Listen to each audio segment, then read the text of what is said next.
Hello friends, welcome to this video. तो ये नया चैप्टर है, फिजिक्स का है। Magnetic effect of electric current, या बहुत जगह इसको मूविंग चार्जेस एंड मैग्नेटिज्म के नाम से पढ़ाया जाता है। तो ये एनसीईआरटी का चैप्टर नंबर 4 है, जिसका नाम है magnetic effect of electric current. मतलब एनसीईआरटी में लिखा हुआ है मूविंग चार्जेस एंड मैग्नेटिज्म, लेकिन बहुत जगह पढ़ाया जाता है magnetic effect of electric current के नाम से भी। तो आप कंफ्यूज मत होइएगा।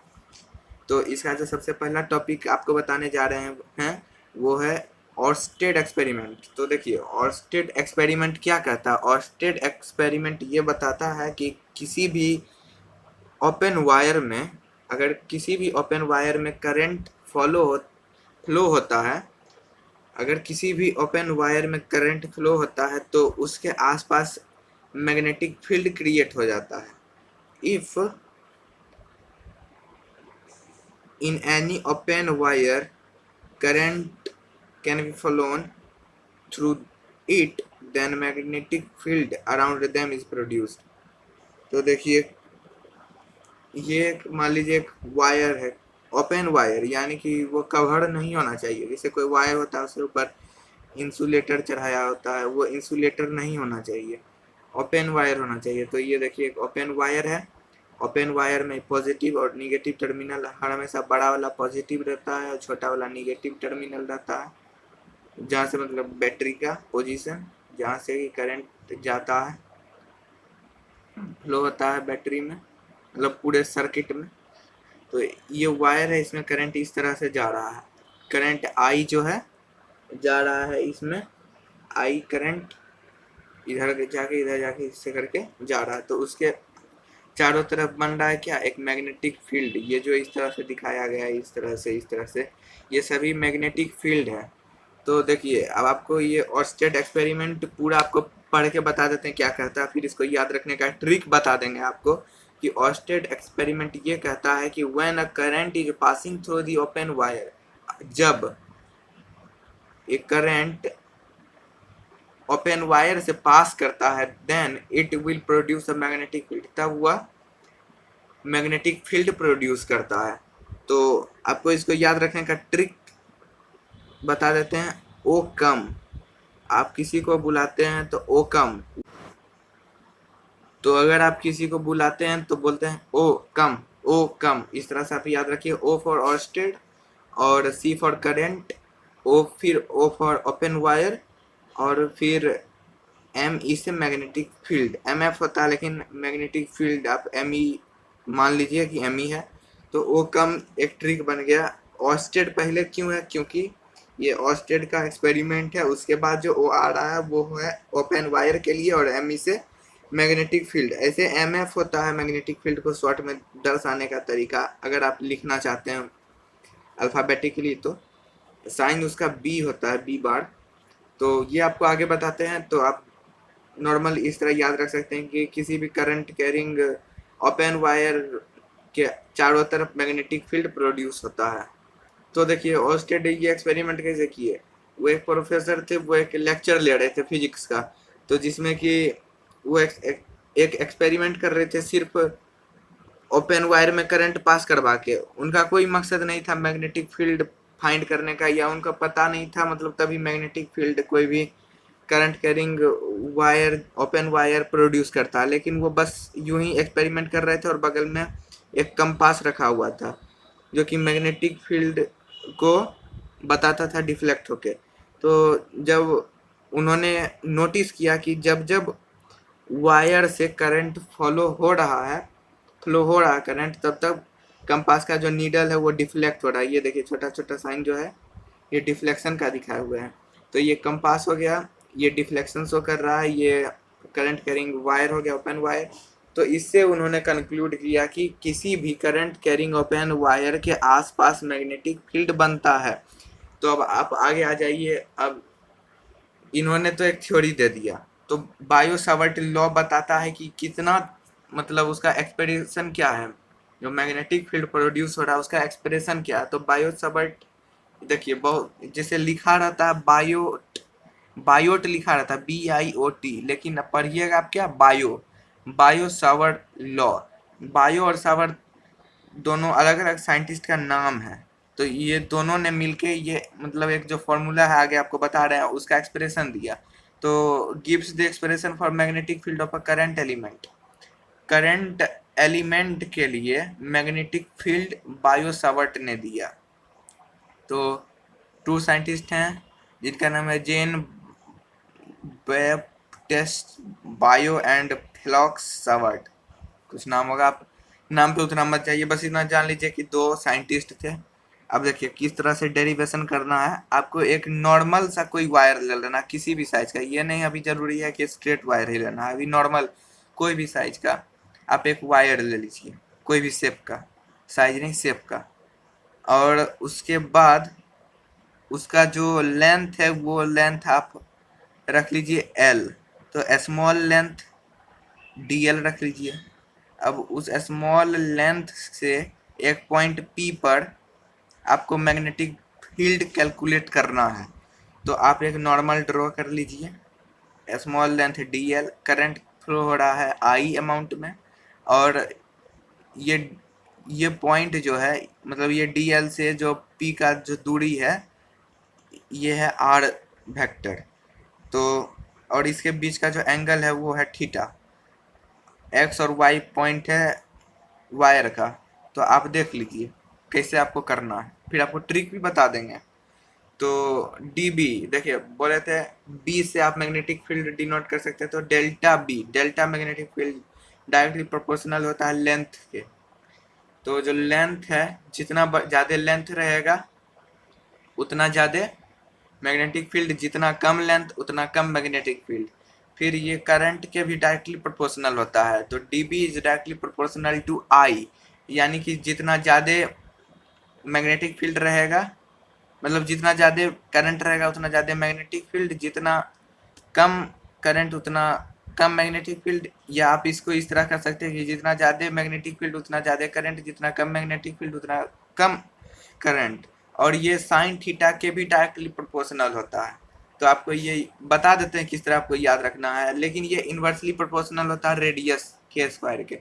तो जितना दूर रहेगा रेडियस, रेडियस का जो स्क्वायर है वो जितना दूर रहेगा तो इसका मैग्नेटिक फील्ड उतना कम होगा, और जितना नज़दीक रहेगा मैग्नेटिक फील्ड उतना ही ज़्यादा लगेगा। तो आप समझ सकते हैं, आप नॉर्मली भी देख लीजिए, आर ज़्यादा दूर है तो मैग्नेटिक फील्ड इतना इतना इतना इतना लग रहा है, तो इस पे जो अमाउंट लगेगा वो कम लगेगा। लेकिन अगर आर नज़दीक आ जाता है तो मैग्नेटिक फील्ड बढ़ जाएगा, यानी कि आर अगर बड़ा है तो मैग्नेटिक फील्ड का मैग्नीट्यूड कम, आर का मैग्नीट्यूड कम है तो मैग्नेटिक फील्ड का मैग्नीट्यूड ज़्यादा लगेगा। तो अब आपको इसको याद रखने के लिए एक ट्रिक बनाए हैं। देखिए ट्रिक बनाने में कितना गलती होता है। देखिए बिल्ली साथ थी रात रात, रोज रात, बिल्ली साथ थी रोज रात, मतलब कोई बिल्ली है, पेट बिल्ली है, पालतू बिल्ली है, वो रोज रात किसी के साथ थी। तो बिल्ली साथ थी रोज रात, तो बी फॉर बायो, बायोट मतलब बायोट लिखा रहता है तो आप बायो बोलिएगा, जिससे कि आपको मैग्नेटिक फील्ड भी पता चल जाएगा। बी फॉर मैग्नेटिक फील्ड और बी फॉर बायो, तो पहले बायो फिर मैग्नेटिक फील्ड, और फिर ये जो एल है एल से हो जाएगा लेंथ, और मतलब मैग्नेटिक फील्ड सबके सामने रहेगा, इतना आप ध्यान रखिए, मैग्नेटिक फील्ड लेंथ, और फिर ये जो एस है साइन थीटा हो जाएगा, और ये जो टी एच थी मतलब साइन थीटा हो गया, और उसके बाद मतलब एस फॉर साइन और टी फॉर थीटा। आपको देखिए ये भी याद नहीं रखना होगा कि साइन होगा कि कॉस, इसके लिए भी एक ट्रिक है, साथ थी यानी एस फॉर साइन और थी से थीटा, थीटा हो गया। थीटा होने के बाद अब ये जो आई है, ये जो आई है देखिए आप यहाँ के आई से भी याद रख सकते हैं और यहाँ के आई से भी याद रख सकते हैं। तो सबसे बेस्ट रहेगा कि यहाँ के आई से आप याद रखिए करंट, CURRENT करंट, और रोज रात यानी कि आर आर 2 बार आ रहा है यूज, तो आर स्क्वायर, और रात क्या होता है दिन का इन्वर्स होता है, तो इन्वर्सली प्रोपोर्शनल हो गया किसका, ये मैग्नेटिक फील्ड। तो आप सारे वैल्यू को अगर आप एक जगह पे रखते हो, अगर आप सारे वैल्यू को कंबाइन करते हो ऑल दी मतलब and by combining all this equation we will get dB is directly proportional to ideal sine theta upon R square. और ये जो प्रोपोर्शनलिटी का साइन है कब हटता है आप जानते हो, जब कोई भी कांस्टेंट आता है। कांस्टेंट आने का मतलब कोई भी, जैसे कांस्टेंट यहाँ पे k है। अब आप देखिए k का वैल्यू होता है म्यू नॉट अपॉन 4 पाई। तो आपको इसको भी याद रखने का ट्रिक अभी तुरंत बनाए, अभी तुरंत वीडियो बनाते बनाते ही सोचे इसका ट्रिक, तो आपको अभी तुरंत बता देते हैं। जैसे dB अपॉन, मतलब dB directly proportional to IDL sine theta upon R square. देखिए ये आइडियल क्यों हुआ, क्योंकि ये जो I और DL है ये मिलके बनता है क्या, करंट कंपोनेंट। करंट कंपोनेंट ये आपस में मिलकर I और DL मिलकर करंट कंपोनेंट बनता है। आपको सबको बस एक जगह रखना है और उसके बाद K का वैल्यू जो है आपको बता देते हैं। एक ट्रिक मतलब आया दिमाग में, ऐसे तो ये जब नोट्स कर रहे थे तभी दिमाग में आया, लेकिन अभी मतलब बनाते बनाते और अच्छा से मतलब दिमाग में आ गया कि आपको किस तरह समझाना है। तो देखिए बायो सवर्ट लॉ का जो आपको बताए थे, बिल्ली मतलब क्या था, जैसे बिल्ली साथ थी रोज रात, ये था ट्रिक। तो अब इसका जो ट्रिक आपको बता रहे हैं कि के का वैल्यू आप किस तरह याद रख सकते हैं, मतलब के का कितना होता है, वैल्यू नहीं मतलब उसका। तो आप याद रखिए म्यू नॉट अपॉन 4 पाई। तो अब म्यू नॉट अपॉन 4 पाई कैसे याद रख सकते हैं, म्यू नॉट, म्यू यानी बिल्ली म्याओ म्याओ बोलती है, तो म्यू म्यू हो गया अपॉन 4 पाई, यानी बिल्ली के 4 पैर होते हैं। तो म्यू नॉट अपॉन 4 पाई आप के का वैल्यू याद रख सकते हैं। क्योंकि के का वैल्यू कैसे याद रखिएगा, CAKE केक होता है, लेकिन आप यहाँ पर केक ऐसे ही याद रखिए KAKE। तो केक, बिल्ली को केक पसंद है, केक के लिए बिल्ली म्याओ की वो 4 पैर से चल के गई केक को खाने। तो आप इस तरह याद रख सकते हैं। और देखिए शरीर के नीचे रहता है पैर, शरीर के नीचे रहता है पैर, इसीलिए अपॉन में 4 पाई। तो आपको जब इसे वेक्टर फॉर्म में लिखना होगा तो आपको लिखना होगा क्या, dB vector is equal to mu naught IDL। ये देखिए पहले नीचे आर स्क्वायर है, पहले आप सबको लिख लीजिएगा और उसके बाद एक आर नीचे बढ़ा दीजिएगा और एक आर वेक्टर ऊपर लगा दीजिएगा और साइन थीटा जोड़ दीजिएगा। तो ये आपको एक कंपोनेंट का मतलब मिलेगा, स्मॉल कंपोनेंट के लिए मिलेगा, स्मॉल लेंथ के लिए। लेकिन हमको पूरा वायर का चाहिए तो उसके लिए आपको करना होगा B vector is equal to होगा इंटीग्रेशन ऑफ डीबी। देखिए इंटीग्रेशन होता है किसी चीज को जोड़ना, इंटीग्रेट करना। तो इंटीग्रेशन के लिए आपको ये जो डीबी का वैल्यू आया इसको आपको इंटीग्रेट करना होगा। तो देखिए यहाँ पे जो म्यू नॉट है जिसको परमिएबिलिटी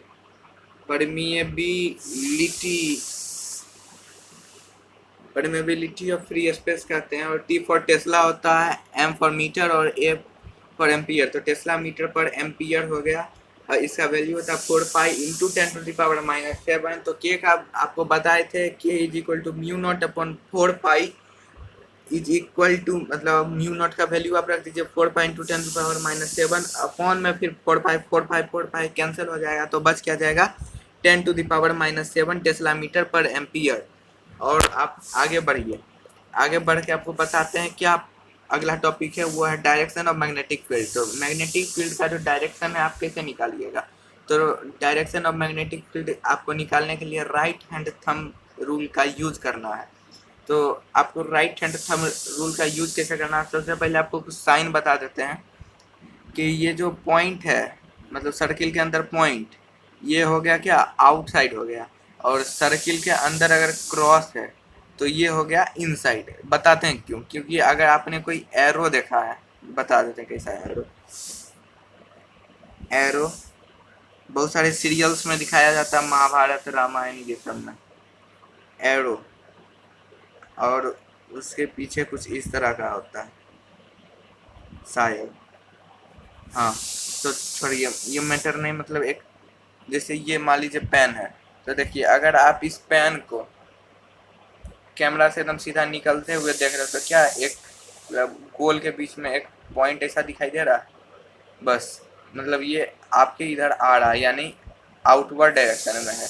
और अगर इसको बैक में देखोगे तो इसमें भी एक कटा हुआ है ऐसा। हाँ, तो क्रॉस ऐसा जो रहेगा वो हो गया बैकवर्ड के लिए, मतलब इनसाइड के लिए। तो आपको कैसे यूज करना है, तो कोई भी करंट कैरिंग कंडक्टर, मान लीजिए इस पेन में करंट इधर से कंडक्ट हो रहा है, नीचे से ऊपर जा रहा है, तो देखिए आपको अपना ये राइट हैंड लेना, अपने थंब को करंट के डायरेक्शन में रखना है। अब आपसे पूछ दिया कि इस तरफ जिधर मेरा अभी उंगली डिनोट कर रहा है उस तरफ के पॉइंट पी है, तो वहाँ पे आपको करंट निकालना है। तो आप अपना थंब करंट के डायरेक्शन में रख दीजिए और पी के डायरेक्शन में अपने चारों फिंगर को रख दीजिए।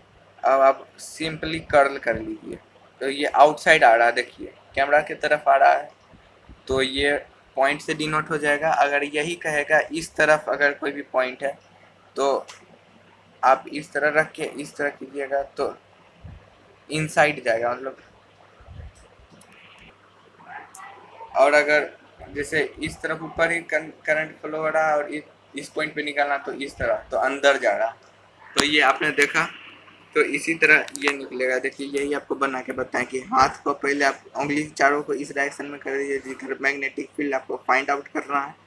अपने उंगली को, अपने थंब को रख लीजिए करंट के डायरेक्शन में और सिंपली उंगली को कर्ल कर लीजिए। बस जिस तरफ आएगा उस तरफ आपका होगा मैग्नेटिक फील्ड का डायरेक्शन।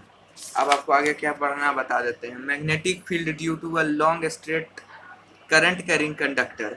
तो पहले था किसी भी शेप का था, मतलब इरेगुलर शेप का था, लेकिन ये जो है स्ट्रेट है, ये पूरा स्ट्रेट है। तो इस पूरे स्ट्रेट के लिए आपको कुछ नहीं करना, सिर्फ बायो सावर्ट लॉ का यूज करना है। तो आपको एक स्ट्रेट वायर कंसीडर कर लेना है और जिसके बीच में मतलब एक छोटा सा ये जो एरो आप देख रहे हैं, ये एरो को डीएल मतलब स्मॉल एलिमेंट ऑफ लेंथ मान लेना है और यहाँ से आपको एक पॉइंट पी दे रखा होगा। तो आपको कंस्ट्रक्ट करना होगा पेंसिल का यूज करके। अब इस पॉइंट पी से आपको यहाँ पर जोड़ देना है एक लाइन। ये लाइन जोड़ने के बाद आपको एक परपेंडिकुलर जो लाइन है इस लाइन के खींच लेना होगा जो कि 90 डिग्री में होगा। तो ये पूरा बन क्या गया, एक राइट एंगल ट्रायंगल। अब इसको आप लेवल कर दीजिए अलग अलग पॉइंट से और एक वायर को लेवल कर दीजिए, करंट को दर्शा दीजिए और ये Q पॉइंट से लेके यहाँ तक का जो दूरी है वो L है और ये इतना दूर का दूरी जो है वो DL है। तो अब आप देखिए ये एंगल थीटा हो गया और ये एंगल फाई हो गया। फाई को इस तरह से डिनोट करते हैं, तो ये एंगल फाई हो गया, ये पूरा एंगल फाई 1 हो गया और ये एंगल हो गया फाई 2। तो आपको बायो सावर्ट लॉ लिख लेना है। तो dB is equal to K point I D L sine theta upon R square. तो ये जो है राइट एंगल ट्रायंगल है। तो राइट एंगल ट्रायंगल का क्या मतलब होता है कि दो एंगल का सम होता है 90 डिग्री। तो आप यहाँ पे देख लीजिए ये थीटा और फाई को अगर आप जोड़ते हैं तो 90 डिग्री आना चाहिए। तो यानी कि ये जो थीटा है इज इक्वल टू हो जाएगा 90 डिग्री माइनस 5। अब देखिए चूंकि sine theta is equal to होता है साइन 90 डिग्री माइनस 5, मतलब यहाँ थीटा का वैल्यू आप रख दीजिए 90 डिग्री माइनस 5 जो कि होता है कॉस फाई के इक्वल। और कॉस थीटा मतलब कॉस फाई हो जाएगा क्या, ये देखिए थीटा लिखा गया है, ये फाई कॉस फाई हो जाएगा ए अपॉन आर। ए क्यों होगा, क्योंकि ये जो डिस्टेंस है देखिए ए हो गया और देखिए आर बता देते कौन है। देखिए ये है आर और ये है ए। तो आप जानते हैं कॉस का क्या होता है बी अपॉन एच, यानी कि बेस अपॉन हाइपोटेन्यूज। तो बेस हो गया ए और हाइपोटेन्यूज हो गया क्या आर। तो आप निकाल सकते हैं कि cos phi is equal to A upon R और वहीं आर इज इक्वल टू हो जाएगा क्या ए अपॉन कॉस फाई। और जब ए अपॉन कॉस फाई हो जाएगा तो ए अपॉन कॉस फाई को आप ए अपॉन सेक फाई भी लिख सकते हैं। ये सब 10th में मैथमेटिक्स में था कि मतलब 1/cos थीटा को सेक थीटा इस तरह से मतलब बताया हुआ था। तो ये आपको ध्यान में रखना ही होगा। तो मतलब आपको नॉर्मल एक ट्रिक बता दें, एस है तो सी हो जाएगा, सी है तो एस हो जाएगा। जहाँ जहाँ एस है आप उसको सी कन्वर्ट करने का कोशिश कीजिए, और जहाँ जहाँ सी है उसको आप एस कन्वर्ट करने का कोशिश कीजिए। यानी कि सुप्रीम कोर्ट और कोर्ट सुप्रीम आप इस तरह रख सकते हैं कि एस को सी में करना और सी को एस में करना है। तो आपको बता देते हैं, always convert S to C and C to S. ये आप यहाँ पे यूज कर सकते हैं। तो आपको उतना ध्यान रखने का ज़रूरत नहीं होगा, आप डायरेक्ट निकाल सकते हैं।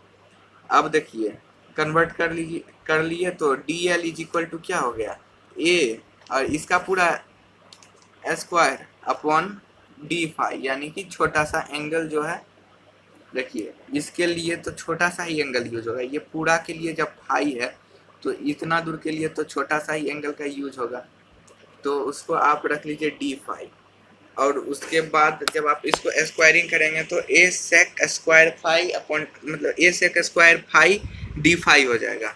अब बायो सावर्ट लॉ में इसको आप कर दीजिए पुट, डी एल के जगह पे A sec square phi D phi आप जैसे ही रखेंगे, और नीचे आर के जगह A square sec square phi, तो आपको मिल जाएगा क्या वैल्यू आपको मिल जाएगा डी बी, यानी magnetic field is equal to mu naught I upon 4 pi, क्योंकि के का वैल्यू होता है म्यू नॉट अपॉन 4 पाई, और ये आई हो गया, ए हो गया, और उसके बाद कटम करने के बाद आपको कट कुट करने के बाद आपको आ जाएगा क्या, कॉस फाई डी फाई। अब देखिए डायरेक्शन ऑफ मैग्नेटिक फील्ड होगा कैसा, इनटू द प्लेन होगा, क्योंकि आप जैसे बायोस मतलब राइट हैंड थंब रूल का यूज करते हैं।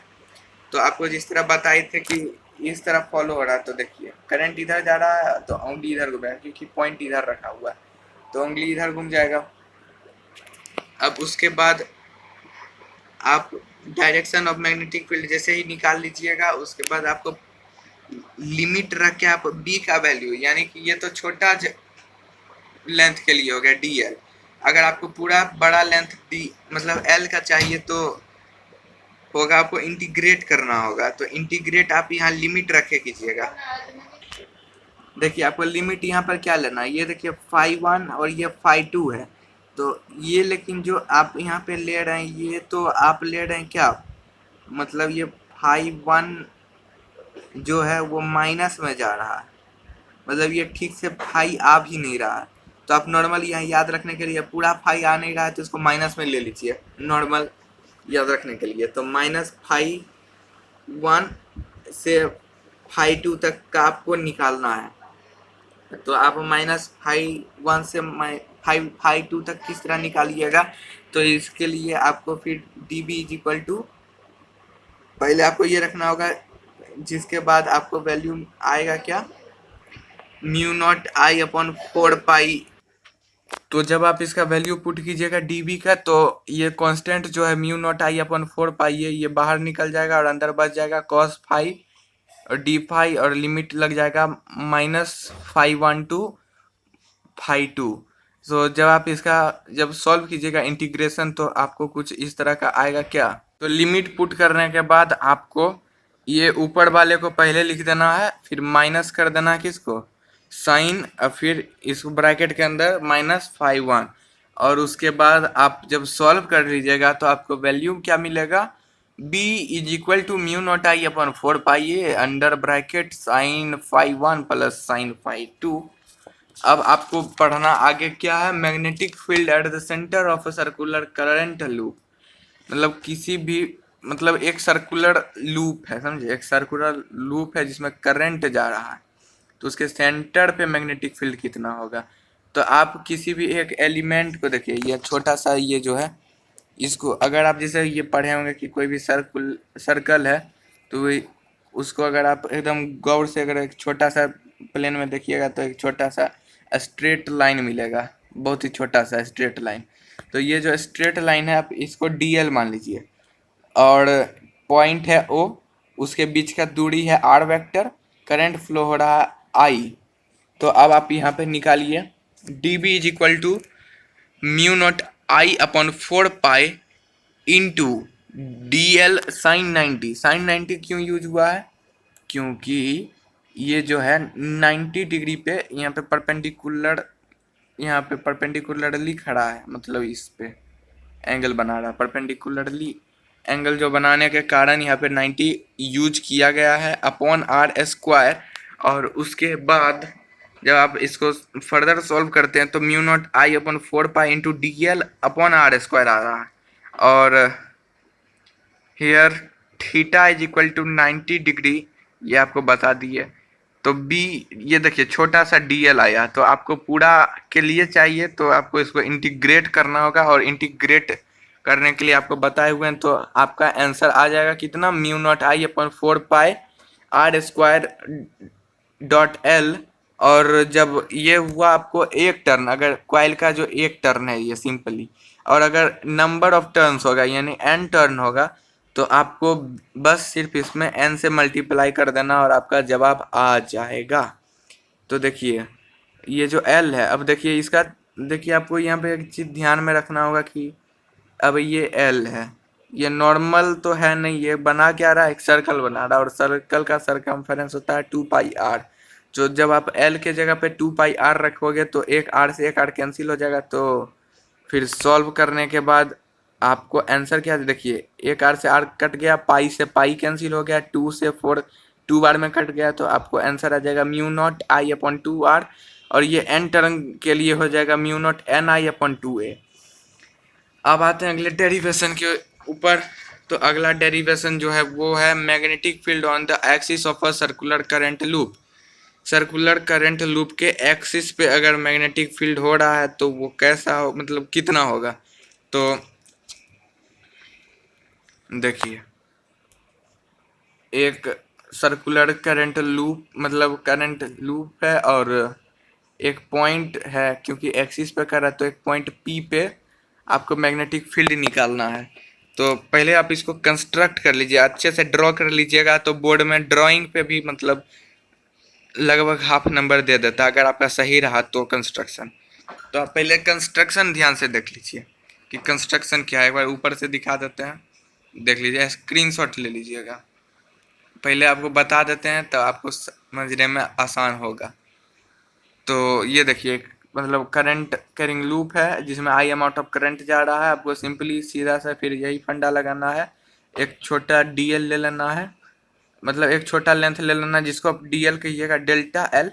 और इसका सेंटर हो गया सी, और पी पॉइंट पे मैग्नेटिक फील्ड निकालना है जो कि यहाँ है। और ये रेडियस हो गया ए, और यहाँ से यहाँ का बीच का दूरी हो गया आर। और ये जो है पोजीशन वेक्टर वो है एस कैप, मतलब एस वेक्टर। और तो सिंपली आपको दो कंपोनेंट पढ़ना होगा। तो अलोंग द एक्सिस जो होता है वो होता है क्या, साइन। और एक्सिस के जो परपेंडिकुलर होता है वो होता है कॉस। तो आपको ये याद रखने के लिए पीसी, आप पीसी मतलब परपेंडिकुलर और कॉस, अगर परपेंडिकुलर रहेगा तो कॉस होगा। तो सिंपली आप इसे याद रख सकते हैं कि अगर एक्सिस पे होगा तो वो साइन हो जाएगा, क्योंकि कॉस और साइन का ही खेल है। तो अब आप यहाँ पे देखिए, पहले सब वैल्यू पुट कर लीजिए, और उसके बाद यहाँ पे एक एंगल है कितना, फाई एंगल है, ये भी फाई एंगल है। मतलब पहले आप एक एक्सिस को ड्रॉ कर लीजिए, फिर नीचे वाले एक्सिस को ड्रॉ कर लीजिए, और सिंपली आप बायो सावर्ट लॉ को डाल दीजिए। तो mu naught upon 4 pi into I D L sine theta upon S square, क्योंकि पोजीशन वेक्टर के कारण यहाँ पे मतलब मैग्नेटिक फील्ड कैलकुलेट करना है, तो ये एस स्क्वायर हो जाएगा। आप यहाँ पे इतना ध्यान रख लीजिए, यहाँ आर नहीं होगा, यहाँ पे पोजीशन वेक्टर का डाला जाएगा। चूंकि ये जो एस वेक्टर है वो, ये जो लाइन है डी एल उसके परपेंडिकुलर है, तो theta is equal to 90 degree हो जाएगा। तो ये पूरा सॉल्व होने के बाद हो जाएगा कि, तो देखिए पोजीशन वेक्टर किस तरह से, पोजीशन वेक्टर एक करंट कैरिंग लूप, देखिए बनाने में फिगर गड़बड़ है। इस तरह से अगर आप एक साइड से देखोगे तो कुछ इस तरह से आएगा, कुछ इस तरह से, मतलब एक साइड व्यू को अगर आप देखते हो तो देखिए गंदा हो रहा फिगर इस तरह से। तो अगर आप इसका स्मॉल लेंथ लेते हो और यहाँ से अगर आप एक पोजीशन वेक्टर को ड्रॉ करते हो 3D में, तो वो होगा परपेंडिकुलर। परपेंडिकुलर होने के कारण आपका हो जाएगा 90 डिग्री और साइन 90 इज इक्वल टू 1 हो गया।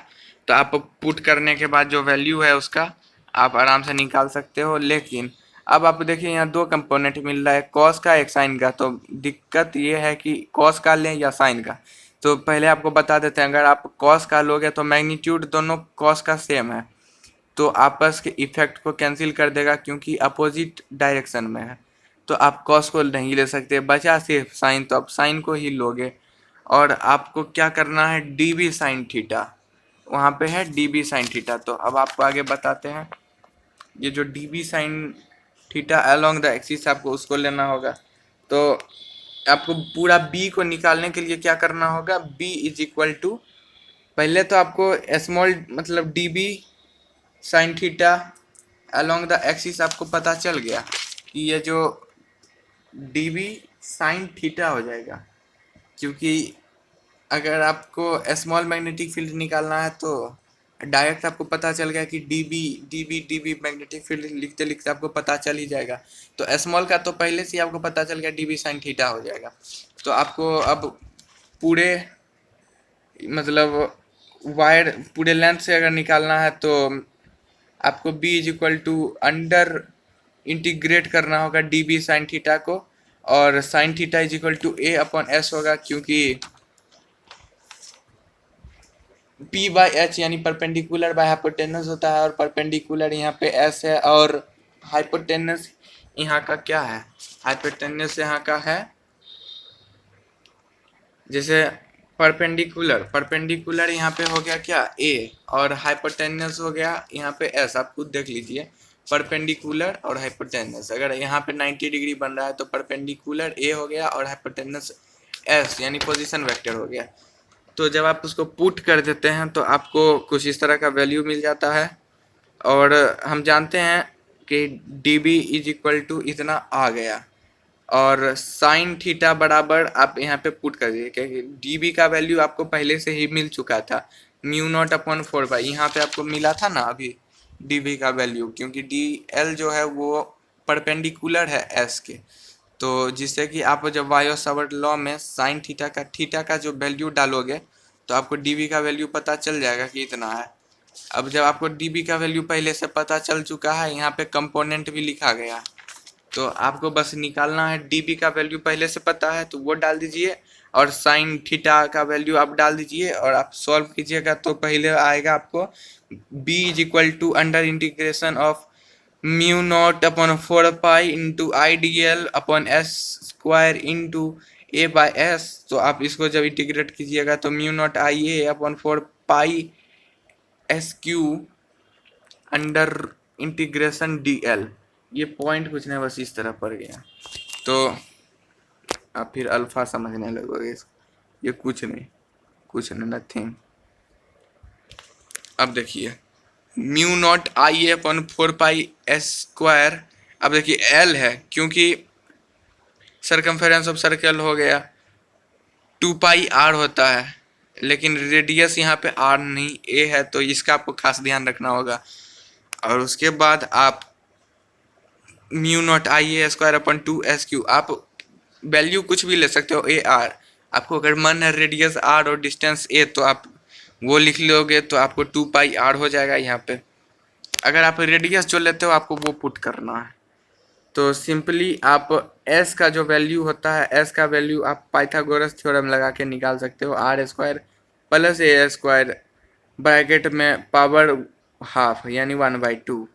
और जब आप इसको पुट कर देते हो, ये क्योंकि क्यूब है तो 3/2 हो जाएगा, और तो n टर्न के लिए हो जाएगा नंबर से, आप इतने नंबर को आप n से मल्टीप्लाई कर दोगे तो n टर्न निकल जाएगा।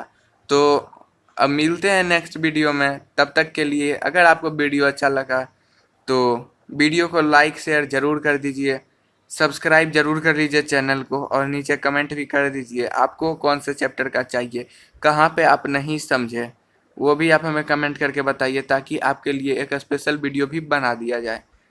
धन्यवाद, थैंक यू।